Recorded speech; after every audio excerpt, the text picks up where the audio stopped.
দর্শক, আমরা আপনাদেরকে বেগুন চাষের জন্য বেগুনের বীজটা কিভাবে প্রসেস করতে হয়, জার্মিনেশন করতে হয় বীজ, অর্থাৎ বীজ জার্মিনেশন শব্দের অর্থ হচ্ছে যে বীজটাকে আমরা বীজতলাটাকে অঙ্কুরোদ্গমন করাবো কিভাবে, সেটা একটা ফুল একটা প্রসেস আমি আপনাদেরকে দেখাবো। সামনে যেহেতু রমজান মাস আসতেছে, মার্চ মাসের দিকে রমজানকে সামনে রেখে আমরা বেগুন চাষ করবো, কারণ রমজানে রোজার জন্য আমরা কিন্তু বেগুনটাকে বেগুনির জন্য তাকে বেশি ব্যবহার করে থাকি। বাংলাদেশে অনেক চাহিদা থাকে রমজান মাসে বেগুনের। যেহেতু আমাদের এখন নভেম্বর মাস চলতেছে, ডিসেম্বর জানুয়ারি ফেব্রুয়ারি প্রায় 2 মাস আমাদের 2 মাসের ভিতরে হয়তো লাগবে। এখন আমরা যে জাতটা বাস বেছে নিয়েছি সেটা হচ্ছে হাইব্রিড বেগুন নবাব। জাতটার নাম হচ্ছে নবাব, আপনারা দেখতে পাচ্ছেন RP RIPA সিড। এটার সাথে হয়তো পরিচিত না, তবে আমি আরো একবার এই বীজটা করেছি, ফলন আসার অনুরূপ ফলন হয়েছে। আলহামদুলিল্লাহ ভালো ফলন আসছে। গত বছর আমি করেছিলাম, এবছর আমি আবার এই বীজটাই করতে চাই। আপনাদেরকে আমি দেখাচ্ছি। আমরা বীজটাকে কেটে নিলাম। এখানে প্রায় 400 বেশি, প্রায় 1000 বছর চারা হবে আশা করি। আমি যখন বীজ সংগ্রহ করেছি তখন তারা বলছে যে 1000-এর মতো চারা হবে। তো মনে হয় না যে 1000 চারা হবে। যাই হোক, যাই হয়, এটাকে আমরা ভিজিয়ে নিলাম আজকে। এটাকে 12 ঘন্টা ভিজাবো। কালকে 12 ঘন্টা পরে আমরা পানিটাকে সেকে এরপর কিভাবে চারা প্রসেস করি আপনাদের আমি সম্পূর্ণভাবে দেখাবো কালকে। অবশ্যই দেখাবো। ভালো থাকবেন। দর্শক, আমরা গতকালকে বেগুনের বীজগুলো ভিজিয়ে রাখলাম, 6 ঘন্টা ভিজিয়েছি। 6 ঘন্টা পরে পানিটা শুকিয়ে দিলাম, একটু পানিতে দাঁড়িয়ে নিয়েছি, আরো আগে 1 ঘন্টা আগে দাঁড়িয়ে নিয়েছি। তারপর এখন কিন্তু আমরা বীজ থেকে জার্মিনেশন কমপ্লিট হবে, আপনাদের পুরো প্রসেসটা আমি দেখাইতেছি কিভাবে পুরো বীজটাকে আমরা গ্লাসের ভিতরে দিয়ে দেবো।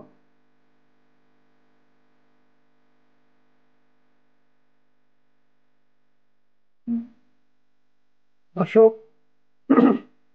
আমরা কিন্তু এই বীজগুলোকে গ্লাসের ভিতরে দিয়ে দিয়েছি অলরেডি। এখন আমরা একটা ন্যাকড়া অথবা ওই যে কাপড় ভিজাই নিয়েছি, আর এটাকে একেবারে এটা আটকাই দেবো মুখটা। এই যে শক্তভাবে আটকাই দেবো, একেবারে বীজ পর্যন্ত যেন পৌঁছায়।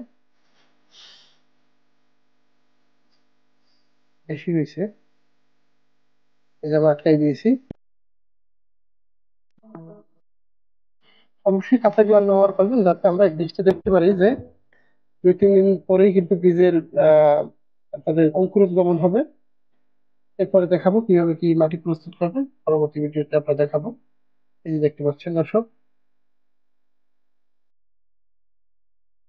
দর্শক, আমরা এই যে বেগুনের একটা ভিডিও, আপনারা বেগুন চারা কিভাবে করবেন, বেগুন চারা বীজ থেকে আমরা যে কিছুদিন আগে 2 দিন আগে আমরা যে বেগুনটা করছি, আপনার জার্মিনেশন করছি, দেখছেন অঙ্কুরোদ্গমনটা কত সুন্দরভাবে আসছে।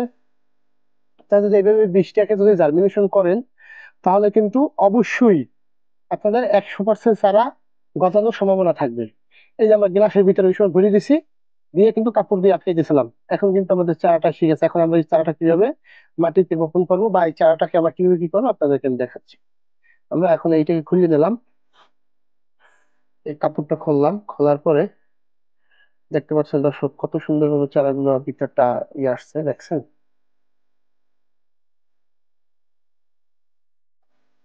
এই যে এখানে রাখলাম চারা বীজগুলো।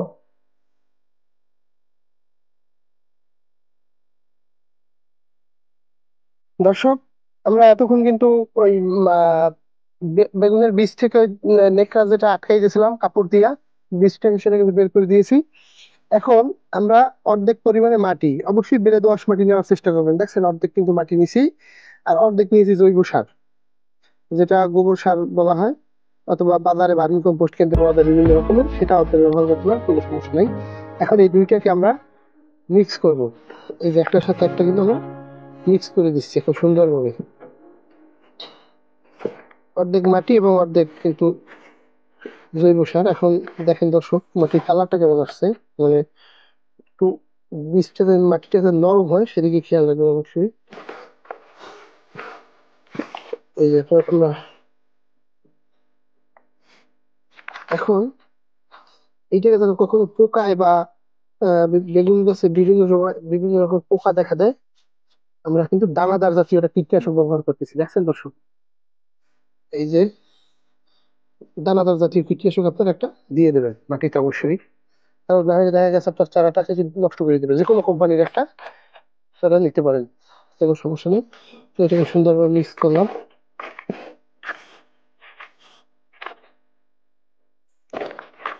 এখন আমরা কিন্তু চারা করার জন্য আলাদা ট্রে আছে আমাদের, অবশ্যই এই ট্রেতে চারা করার চেষ্টা করবেন।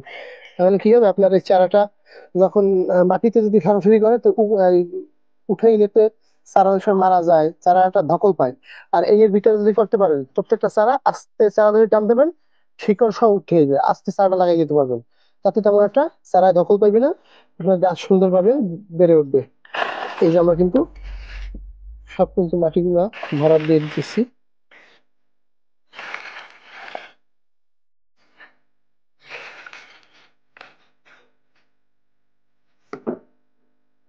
দর্শক, আমরা কিন্তু মাটিটা ভরে নিয়েছি পুরো বেডটার উপরে।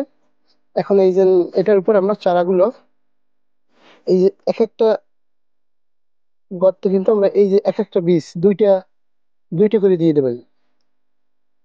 এই যে দুইটা পরিমাণ দিয়ে দিছি। বা আপনি তিনটাও দিতে পারেন, সেটা আপনার ইচ্ছে। আপনি দুইটা, সর্বনিম্ন দুইটা দেবেন, কারণ এক জায়গায় কিন্তু আমরা দুইটা করে চারা লাগাই। আর এগুলো যেহেতু আমাদের বড় জাতের বেগুন গুলো, তাল বেগুন, সেহেতু এই যে আমরা প্রথমে এইভাবে দেবো। এই যে দিয়েছি, দুইটা করে চারা দেবো। আবার দেখা গেছে দুই একটা তিনটে চারটেও দেবেন, সমস্যা নাই। কারণ অনেক সময় চারা সব কিন্তু বাঁচে না, সেই জন্য এইভাবে করিয়া দুইটা তিনটে করে আপনারা চারা দিয়ে দেবেন। ইনশাল্লাহ দেখবেন যে 4-5 দিনের ভিতরে আবার চারা গজাই যাবে। এইভাবে দিয়া, আমি সব প্রসেসটা দেখাইতেছি না, এবারে মাটি দিয়ে দেবেন ডাইরেক্ট উপর দিয়ে এইভাবে। দর্শক, আপনাদের অনেক সময় লাগবে, যা এই পুরো এইগুলো ভরতে প্রায় 150 মতো হবে এখানে, এই গর্তগুলো। তাই আপনার দুই তিনটে করে দেখাই দিলাম, একেবারে ডাইরেক্ট এইভাবে আটকাই দেবেন। অথবা শলা নিয়ে, শলা দিয়ে ভিতরে ঢুকিয়ে যেতে পারেন। এইভাবে ঢুকিয়ে আটকাই দেবেন, চারাগুলো একেবারে সুন্দরভাবে বাড়তে থাকবে। আশা করি সুন্দর একটা আপনার চারা কখনো নষ্ট হবে না, আশা করি। এই বাস এতটুকু প্রসেস। ভালো থাকবেন, সুস্থ থাকবেন, আমাদের এগ্রোবাবা চ্যানেলটির পাশে থাকবেন। চ্যানেলটি সাবস্ক্রাইব করে আমাদের নিয়মিত ভিডিও আপনাদের কাছে পৌঁছে দিতে পারি। দোয়া করবেন। খোদা হাফেজ।